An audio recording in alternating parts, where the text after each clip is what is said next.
Bismillah, alhamdulillah, wassalatu wassalamu ala rasulillah wa ala alihi wa sahbihi wa man wala. Naam. Sore hari ini kita belajar Fadlul Islam. Pertemuan sebelumnya kita masih membahas penjelasan Syekh Shalih Fauzan hafizahullah taala tentang haditsul Irba'u Ibn Sariyah radhiyallahu taala anhu. Usikum bi taqwallahi azza wa jalla was-sam'i wat-tha'ah wa in ta'ammara 'alaikum 'abdun di dalam wasiat Nabi alaihi salatu wassalam kepada para sahabat, wejangan yang membuat mereka menangis. Isinya adalah Nabi alaihi salatu wassalam mewasiatkan mereka untuk bertakwa kepada Allah azza wa jalla, dan juga nasihat untuk senantiasa mendengar dan taat kepada penguasa muslim. Wa in ta'ammara 'alaikum 'abdun. Kalau tidak salah sampai di sini yang kita baca. Betul sampai di sini. Qala Syekh Shalih bin Fauzan hafizahullah menjelaskan sabda Nabi alaihi salatu wassalam, "Wasam'i wa ta'ati wa in ta'ammara 'alaikum 'abdun." Wasiat berikutnya adalah mendengar dan taat kepada penguasa muslim. Wa in ta'ammara 'alaikum 'abdun, walaupun yang memerintah kalian itu adalah seorang budak. Nah, padahal kita ketahui bersama bahwasanya di antara syarat menjadi pemimpin kaum muslimin itu dia harus hur, statusnya merdeka. Tapi kalau ditakdirkan kalian telah dikuasai dan dipimpin oleh seorang hamba, tetap wajib untuk mendengar dan taat kepadanya selama dia muslim. Yani waliyal amri yuta'u limansibihi. Penguasa muslim ditaati disebabkan karena mansabnya, kedudukannya sebagai pemimpin. Wali makanatihi, sama maknanya, kedudukan. Ya, jadi sisi pandangnya ini, karena dia telah berkuasa, telah memimpin, tidak dilihat kepada personnya, kepada keadaan dia. Wala yanzaru ila syakhsi wa hayatihi, tidak dilihat kepada pribadinya dan juga kepada hayahnya, kepada bentuknya. Wa innama yanzaru ila mansibihi al-'azim alladhi yatawalla. Nah, jadi yang dipandang itu adalah kedudukan dia yang besar, alladhi yatawallahu, yang telah dia duduki, yang telah dia kuasai. Ya, jadi siapapun pemerintah kita, penguasa kita, kita tidak melihat pribadinya. Yang jelas dia sudah berkuasa secara sah. Nah, jangan pandang pribadinya. Ya, lihat kedudukan dia sebagai penguasa. La yunzaru ila abbuhatihi wa ila jamal. Jadi tidak diperhatikan kemegahannya ataukah ketampanannya, tidak. Walaupun sosok pribadinya orang biasa-biasa saja. Ya, kalau istilah kita, istilahnya orang Jawa, ndeso, misalkan, ya. Nah, bahkan disebutkan dalam hadis itu, walaupun dia sebagai seorang budak, pada kita adalah seorang budak, ya, bekas Buddha. Pribadinya bagaimana, sosoknya bagaimana. Nah, jadi bukan itu yang dilihat. Baik. Hadza min babil hasri wat ta'kid, dan ini sebagai bentuk anjuran dan penekanan. Ya. Ketika Nabi SAW mendatangkan permisalan seorang budak, ini menegaskan kepada kita wajibnya taat kepada penguasa, siapapun dia. Ya, jadi tidak diperhatikan syakhsiyahnya. Falaisatul mas'alatu mas'alata manzarin aw abbuha. Jadi permasalahannya bukan permasalahan penampilan, bukan. Atau permasalahan kemegahan. Walaupun orangnya biasa-biasa, tapi dia sudah sah sebagai pemimpin, wajib ditaat. Al-mas'alatu mas'alatu maqsadin wa maqam. Permasalahannya adalah permasalahan kedudukan. Nah, fala yuta'u li ajli rabbatihi huwa atau manfaatihi huwa. Ya, seorang penguasa itu tidak ditaati bukan dalam rangka raghbah. Nah, raghbatihi huwa, ya, kesenangan padanya, atau manfaatihi huwa, ataukah manfaat untuknya, bukan. Ya, maslahat ketaatan itu tidak kembali kepada dia senang atau tidak pemimpin itu, tidak kembali kepada maslahat dia secara pribadi mendapatkan manfaat atau tidak, bukan. Wa inna ma yuta'u li manfaatil muslimin. Tujuan taat kepada seorang penguasa adalah untuk manfaat kaum muslimin secara umum.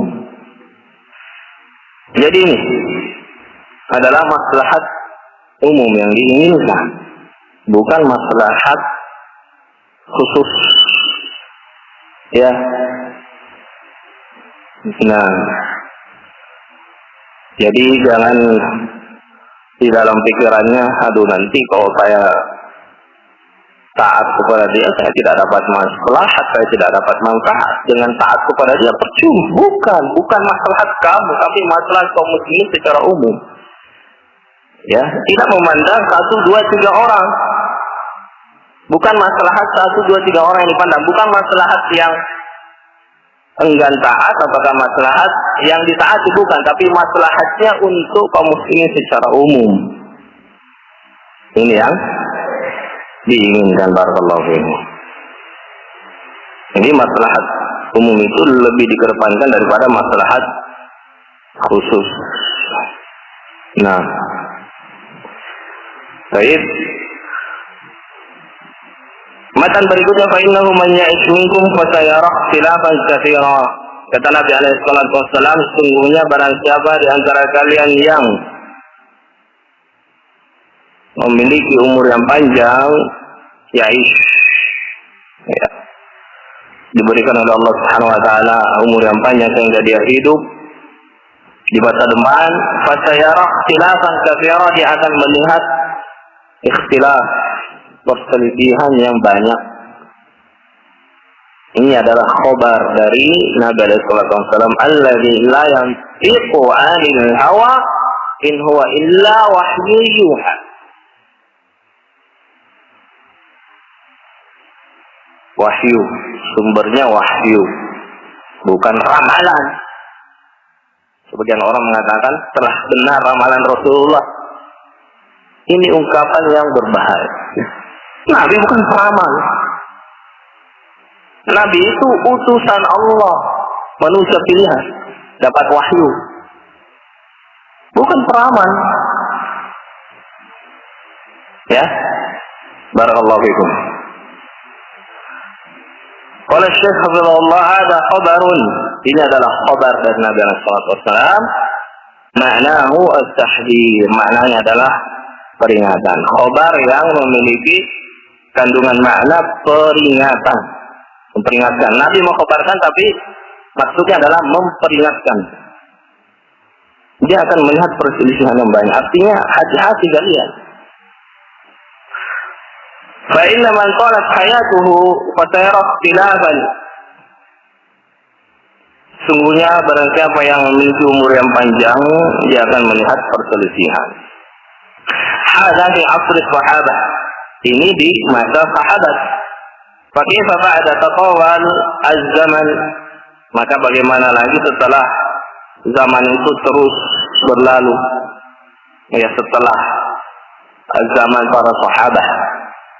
Coba perhatikan. Nabi menghitab para sahabat. Sesungguhnya di antara kalian ya yang memiliki umur yang panjang ini para sahabat. Dan para sahabat telah meninggal. Artinya semakin ke sini itu semakin banyak perselisihan. Nah, fa innahu yakthuru al-ikhtilafu wal firaq wal ahzab. Ya, setelah zaman para sahabat maka semakin banyak perselisihan, semakin banyak kelompok-kelompok ya di dalam Islam. Al-firaq wal ahzab maknanya sama.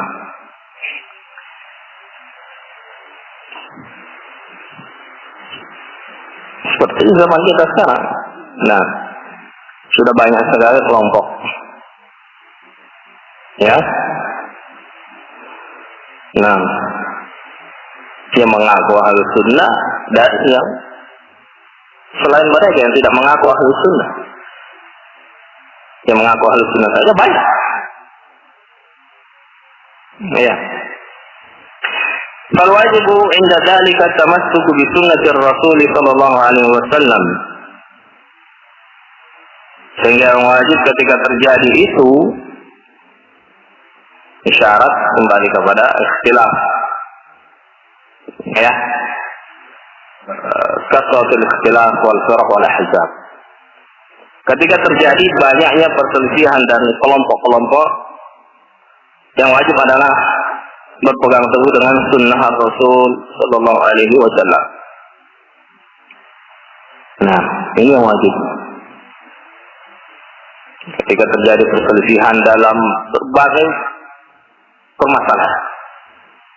Contoh kecil misalkan, ya, masuk keluarnya Ramadan, banyak perselisihan. Nah, ada yang puasa duluan, ada yang puasa belakangan. Mana yang kita ikuti? Lebaran juga begitu. Ada yang lebaran lebih cepat 1 hari, 2 hari, ada yang telat 2 hari, 3 hari. Ya, baru lebaran. Yang wajib termasuk di sunnah Rasul alaihi salatu wassalam. Fal ismatu min al-ikhtilaf wal ismatu min al-khatar huwa tamassuku bi sunnah Rasul sallallahu alaihi wasallam. Maka al-ismah, penjagaan dari perselisihan dan juga dari al-khatar, bahaya, adalah berpegang teguh dengan sunnah Rasul alaihi salatu wassalam. Ini adalah bentuk ismah, ya, menjaga diri kita dari bahaya dan perselisihan. Walau kallafaka hadza thamanan bahiran fasbir. Meskipun hadza isyarat ini kembali kepada tamassuk, berpegang teguh dengan sunnah Rasul sallallahu alaihi wasallam ini mengharuskanmu ya mengeluarkan harga yang mahal, maka sabar demi bisa termasuk berpegang teguh dengan sunnah Nabi alaihi salatu wassalam. Nah,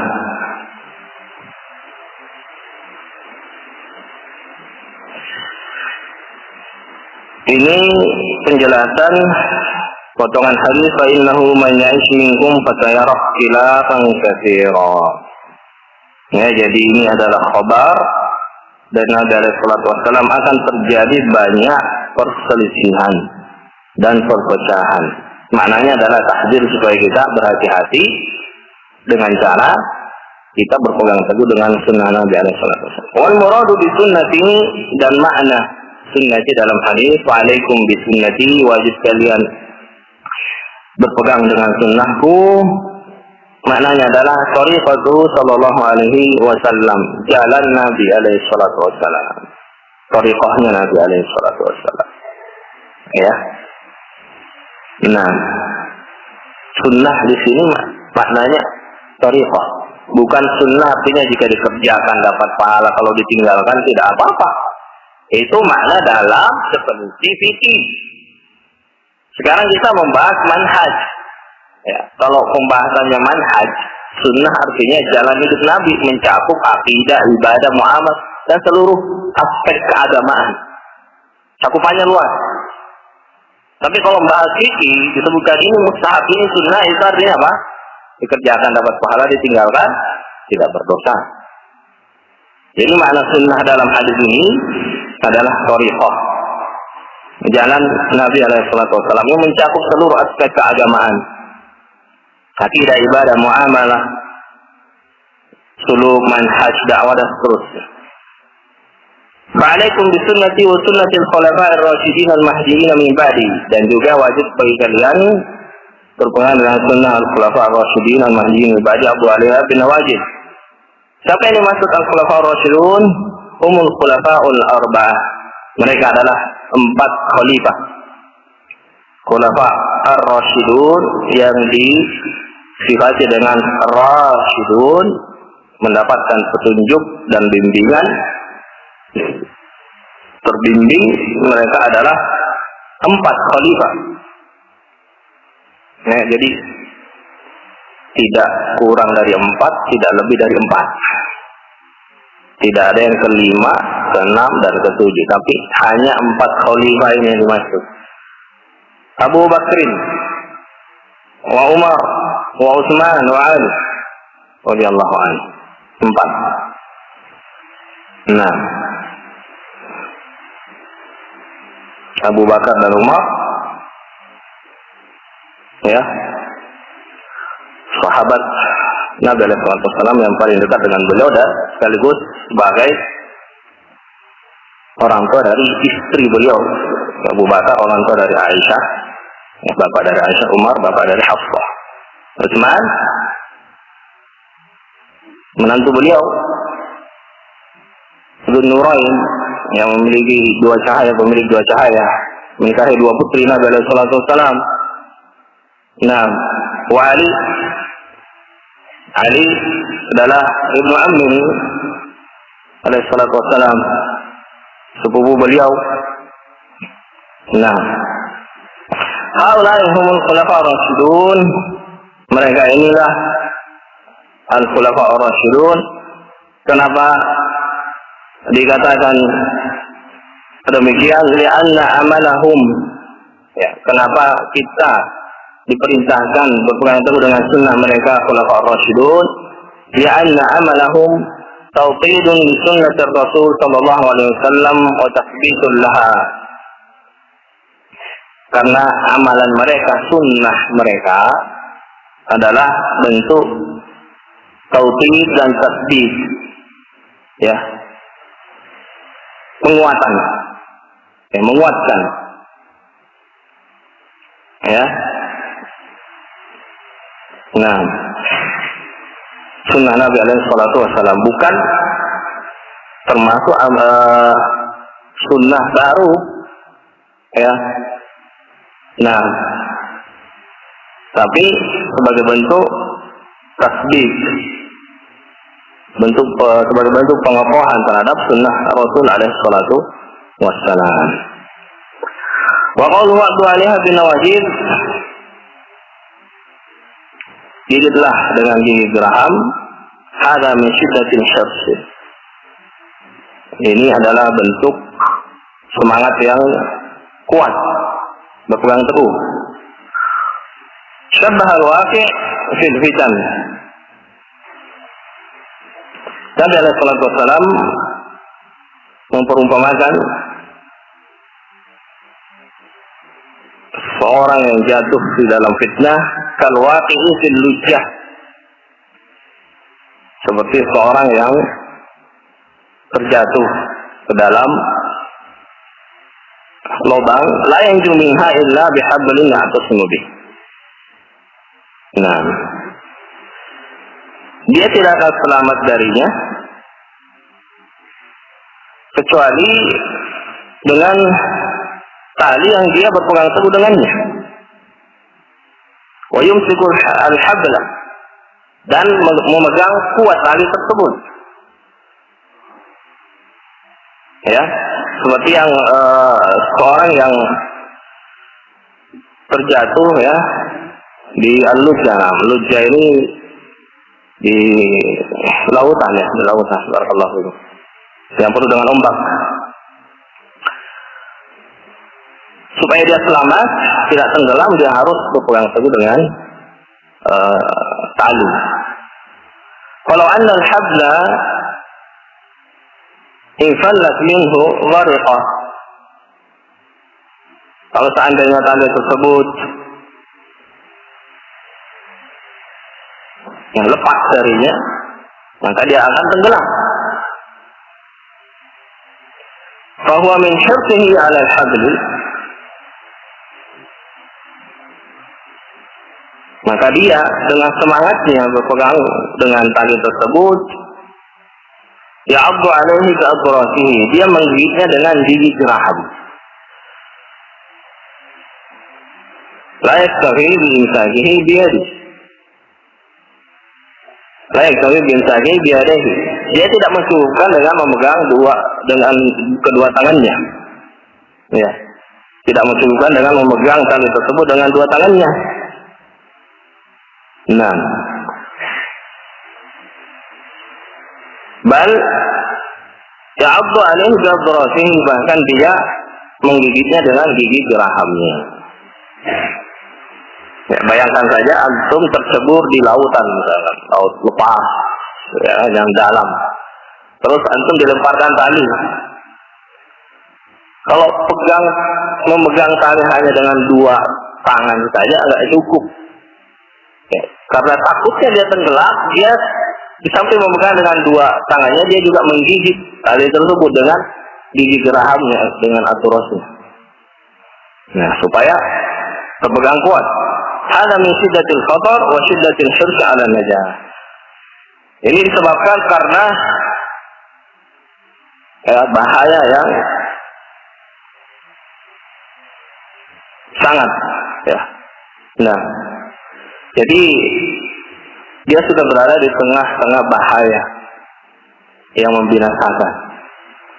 Kalau dia tidak pegang kuat-kuat tali tersebut, dia akan tenggelam. Dia akan tenggelam. Makanya caranya dia gigit dengan gigi geraham. Wa syiddatil hirsi 'ala najah, dan ini juga sebagai bentuk semangat dia supaya bisa selamat. Harus berpegang teguh, walaupun harus menggigit dengan gigi geraham. Karena kalau cuma dipegang pakai dua tangan, ini bisa-bisa dia terlempar dari tali itu dan tenggelam. Demikian pula fitnah.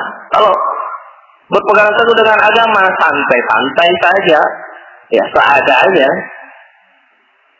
tidak berpegang dengan kuat, mengamalkan agama santai. Yang penting saya tinggal di pondok, yang penting anak saya sudah di lingkungan ma'had. Tidak diperhatikan adabnya, tidak diperhatikan akhlaknya, tidak dipantau pelajarannya. Yang penting saya sudah di ma'had. Santai. Anaknya nakal, anaknya membuat banyak ulah, tidak dinasihati, dibiarkan. Contoh, apakah bisa aman dari fitnah kalau begini?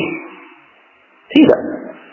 Dia sekarang ini berada di dalam bahaya, ya, sudah terjatuh di tengah lautan yang dalam.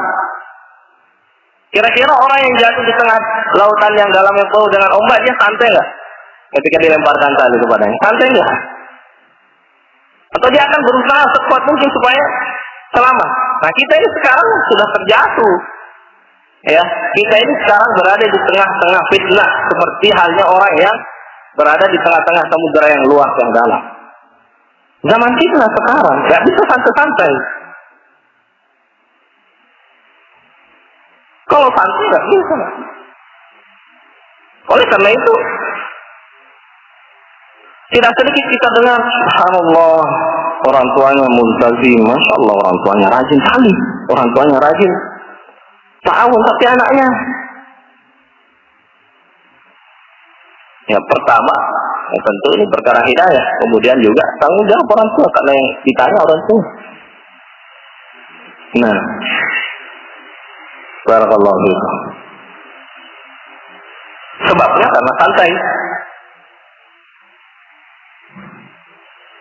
Iya, ataukah tadinya masya Allah dia duduk di pondok pesantren bertahun-tahun lamanya, tapi subhanallah keluar dari pondok futur, dia meninggalkan seluruh aktivitas talabul ilm, kembali awam, karena santai. Kita ini dikepung oleh fitnah, sebagaimana keadaan orang yang jatuh di samudera tadi, dia sudah dikepung oleh ombak, samuderanya dalam. Kalau dia pegang tali itu dengan santai saja, sulit bagi dia untuk selamat. Dia harus serius. Nah, ini makna yang diinginkan oleh Syekh Hafizahullah Ta'ala, ya, menjelaskan lafaz ini. Abdu 'alaiha bin nawajid. Gigitlah dengan gigi geraham. Ya. Wa iyyakum wa muhdatsatil umur.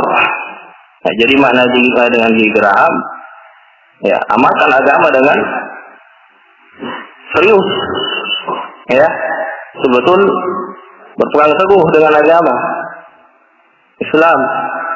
Wa iyyakum wa muhdatsatil umur. Hendaknya kalian hati-hati terhadap perkara-perkara baru, yakni fiddin, di dalam agama. Fa inna kulla muhdatsatin bid'ah wa kulla bid'atin dhalalah, karena sesungguhnya segala sesuatu yang baru itu adalah bid'ah, wa kullu bid'atin dhalalah, dan setiap bid'ah itu sesat. Wa iyyakum muhdatsatil umur fama khalafa sunnata ar-rasul sallallahu alaihi wasallam wa sunnatal khulafa fa innahu min muhdatsatil umur. Apa saja yang memiliki sunnah Nabi alaihi salatu wasallam dan sunnah khulafa ar-rasyidun, maka itu termasuk di antara muhdatsatul umur, perkara-perkara baru dalam agama. Jadi sifatnya umum, apa saja. Nah, yang memiliki petunjuk mereka. Hadar minhu Rasul sallallahu alaihi wasallam, Nabi alaihi wasallam memperingatkan darinya. Nah, wa in kana ashabuhu yuhassinunahu wa yaquluna hadha ta'atun lillah wa taqarrubun ilayhi fa innahu la yanfa'. Meskipun ashabuhu, dhamirhu kembali kepada al-muhdatsatul umur. Meskipun pelaku bid'ah menganggap itu sesuatu yang baik, meniatkannya baik, niatnya baik, dia tidak ada niatan yang buruk, tapi niatnya baik. Wa yaquluna, dan mereka mengatakan hadza ta'atun lillah, ini adalah bentuk ketaatan kepada Allah dan mendekatkan diri kepadanya, fa innahu la yanfa', maka itu tidak bermanfaat. Wala tataqarrabu ila Allah illa bima syara'a. Ya. Jangan engkau mendekatkan diri kepada Allah dengan sesuatu kecuali dengan apa yang Allah syariatkan. Atataqarrabu ila Allah bi syai'in lam yasra'hu. Apakah engkau mendekatkan diri kepada Allah dengan sesuatu yang Allah tidak syariatkan. Ini sekarang bantahan ya, kepada orang yang mengamalkan bid'ah dengan landasan istihsan, anggapan baik, mengatakan ini kan mendekatkan diri kepada Allah. Ya, kata Syekh membantah, apakah kau mendekatkan diri kepada Allah dengan sesuatu yang Allah tidak syariatkan? Hada bid'atun. Ini adalah bid'ah la tataqarrab ila Allah illa bima syara'. Jangan engkau melakukan taqarrub kepada Allah kecuali dengan apa yang Allah syariatkan. Fal amalu lahu syartan. Amalan itu memiliki dua syarat diterima. Syartan, yakni syarta al-qabul. Dua syarat diterima. Syartan di sini maksudnya ya, syartul qabul. Dua syarat diterima. Al-awwalu al-ikhlasu lillah. Yang pertama adalah ikhlas kepada Allah. Wasani al-amalu bis sunnah. Yang kedua adalah beramal dengan sunnah, mengikuti tuntunan Ar-Rasul alaihi salatu wassalam. Wa tajannubu al-bid'ah, dan menjauhi bid'ah. Nah, ini syarat satu amalan itu diterima. Syarat suatu amalan diterima. Fa in kana al-amalu fihi syirkun fala yuqbal. Jika sebuah amalan padanya ada kesyirikan, ya, syirik di sini mencakup syirik besar maupun syirik kecil. Fala yuqbal, maka amalan tersebut tidak diterima. Nah, syirik besar jelas, ya, syirik kecil seperti riya. Nah, amalan tersebut tidak diterima.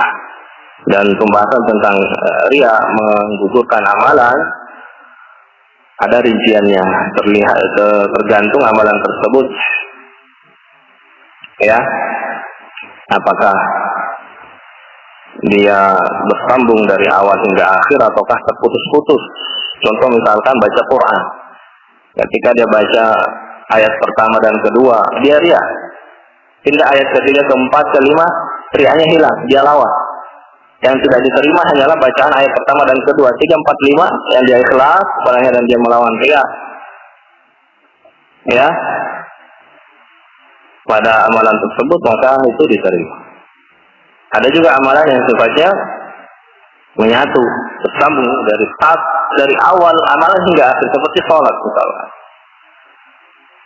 Ya, ketika salah satu amalan dari amalan sholat seperti ruku misalkan, ketika dia ruku ada orang datang, dia perbaiki rukunya, ya, perbaiki khusyuknya karena dia, maka semua amalan-amalan sholatnya batal. Al-Fatihahnya yang dia baca tadi batal, sujudnya yang akan dia lakukan nanti batal, semuanya batal karena satu kesatuan. Nah, baik, jadi tidak diterima jika ada kesyirikan. Syirik besar maupun syirik kecil. Wa in kana mubtadi'an la yuqbal aidan. Dan demikian pula jika amalan tersebut ya ada bid'ahnya maka juga tidak diterima. Wa in kana mubtadi'an. Nah, jika amalan tersebut merupakan amalan bid'ah maka juga tidak diterima. Baik.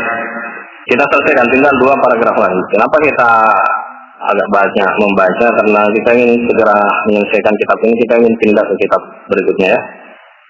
Fa inna kulla muhdatsatin bid'ah wa kullu bid'atin dhalalah. Setiap muhdatsah itu bid'ah dan setiap bid'ah itu adalah kesesatan. Kata Syekh Hafizahullah, hada fihi raddun ala man yuqsimuna al-bid'ah ila bid'atin hasanatin wa bid'atin sayyi'ah. Di sini ada bantahan terhadap orang-orang yang membagi bid'ah itu menjadi bid'ah hasanah dan bid'ah sayyi'ah. Nah,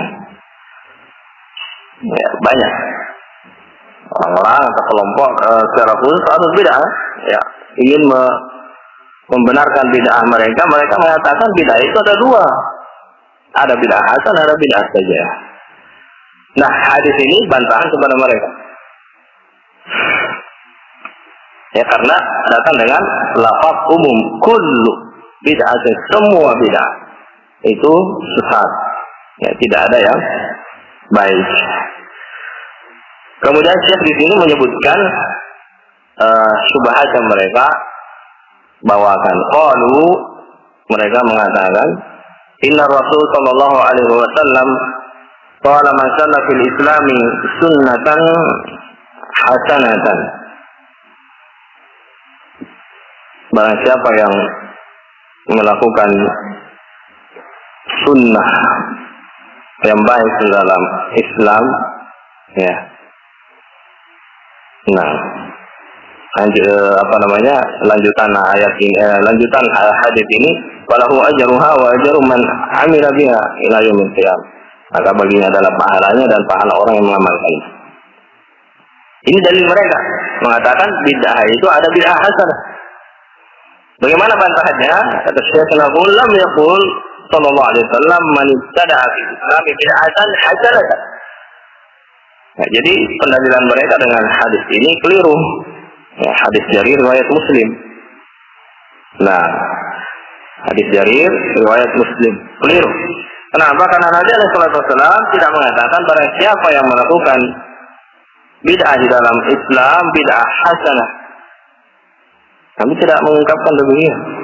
Hatta taqulu hunaka bid'ah hasanah. Ya, sehingga kalian mengatakan di sana ada bid'ah hasanah. Nabi mengatakan man sanna fil Islam sunnatan hasanah. Jadi sunnah hasanah bukan bid'ah hasanah. Yang hasanah itu sunnah hasanah.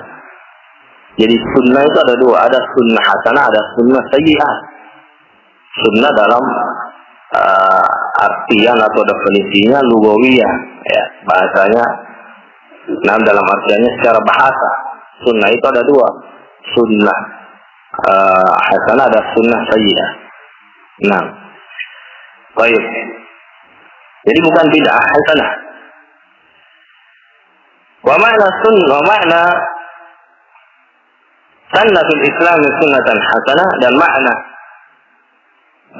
hadis ini adalah amila bis sunnati inda tarkin nasi laha. Amila bis sunnati inda tarkin nasi laha. Man sanna fil Islam sunnatan hasanatan. Artinya mengamalkan sunnah ketika manusia meninggalkannya. Memberikan contoh, ya, supaya dijadikan sebagai qudwah, panutan. Ini sunnah fil Islam sunnatan hasanatan. Ya, bukan bad'a fil Islam bid'atan hasanatan, bukan, beda konteksnya. Ya, mengamalkan sesuatu yang memang pada dasarnya disyariatkan, hanya saja manusia telah meninggalkannya. Ya, ini sunnah hasanah. Baik, bukan memunculkan ajaran baru yang tidak ada contohnya. Lianna sebab hadis, karena sebab hadis ini. Jadi kalau kita biasa mendengar ayat sababun nuzul, sebab turunnya ayat, kalau hadis sababu al-wurud, sababu wurudil hadis. Sebab urut hadis ini, sebab hadis ini keluar fil ladzi badara bis shadaqah, tentang orang yang bersegera mengeluarkan sedekah. Nah, dia orang pertama kali yang bersedekah. Qasada bihin nas, kemudian orang-orang mengikutinya. Wa qaddamu sadaqatihim, kemudian mereka pun, ya, juga mengeluarkan sedekah-sedekah mereka. Nah, karena mengikuti orang yang pertama tadi ini, jadi panutan dalam hal kebaikan, dalam hal sedekah. Ya, sedekah apakah dia ajaran baru? Apakah tidak pernah dicontohkan, dituntunkan? Jawabannya, bukan ajaran baru. Dia adalah amalan yang syariatkan. Nah, was-sadaqatu sunnatun wa laysa bid'atan, dan sedekah itu sunnah dan bukan bid'ah. Fa yaqtaduna bihi idza amila bis sunnah, sehingga orang-orang mengikutinya ketika dia mengamalkan sunnah. Walahu ajruha wa ajru man amila biha. Dan dia mendapatkan pahalanya dan pahala orang-orang yang mengamalkannya. Wa hadza fi da'wati ila sunnati idza tarakaha an-nas. Dan dalam hadis ini masalah Islam sunnatan hasanatan, di sini ada anjuran, ajakan ya untuk mengamalkan sunnah jika manusia telah meninggalkannya. Nah, ini makna man sanna fil Islam sunnatan hasanatan. Ya. Menganjurkan kepada manusia untuk mengamalkan sunnah Nabi SAW yang banyak ditinggalkan, yang kita kenal atau disilahkan dengan sunan al-mahjurah, sunnah-sunnah yang ditinggalkan, disilahkan oleh para ulama dengan sunnah-sunnah yang mahjurah, sunnah-sunnah yang ditinggalkan. Jadi tidak ada pendalilan ya dalam hadis dari riwayat Muslim ini bolehnya bid'ah hasanah. Nah, ya, dari dua sisi pendalilan. Yang pertama, Nabi tidak mengatakan manibtada, tapi mengatakan mansan. Dari namanya saja, ungkapannya saja sudah berbeda. Ungkapan Nabi mengatakan sunnah hasanah, mereka mengatakan bid'ah hasanah. Bisa diterima tidak? Tidak bisa. Kemudian yang kedua dari sisi sebab urut hadis. Apa sebab urut hadis? Tentang sedekah. Sedekah adalah amalan yang disyariatkan dari awal pada dasarnya memang disyariatkan. Lah kenapa kemudian dikatakan bid'ah hasanah? Enggak bisa. Nah, baik. Jadi tidak bisa diterima. Barakallahu. Dan ini adalah sifatnya ahlul bid'ah. Ya. Mereka berusaha mencari-cari dalil yang mendukung hawa nafsu mereka. Nah, Ahlussunnah wal Jamaah tidak. Ya. Ahlussunnah wal Jamaah menetapkan hukum dari dalil-dalil yang ada. Istinbat. Ahlul bid'ah menetapkan dulu kaidah, kemudian mencari-cari dalil. Kaidahnya dulu ditetapkan, ya. Nah, keyakinannya dulu ditetapkan, amalannya dulu ditetapkan, baru cari-cari dalil kira-kira apa yang cocok. Tak bisa. Ahlussunnah sebaliknya. Nah, thariqahnya beda. Ahlussunnah dari dalil mereka istinbat, akidah, ibadah, muamalah, akhlak dan seterusnya. Mereka tidak dibalik. Nah, barakallahu fikum. Ucapan Hudzaifah dan ucapan Al-Imam Ad-Darimi ya, insyaallah taala pada pertemuan berikutnya bismillah. Nah, barakallahu.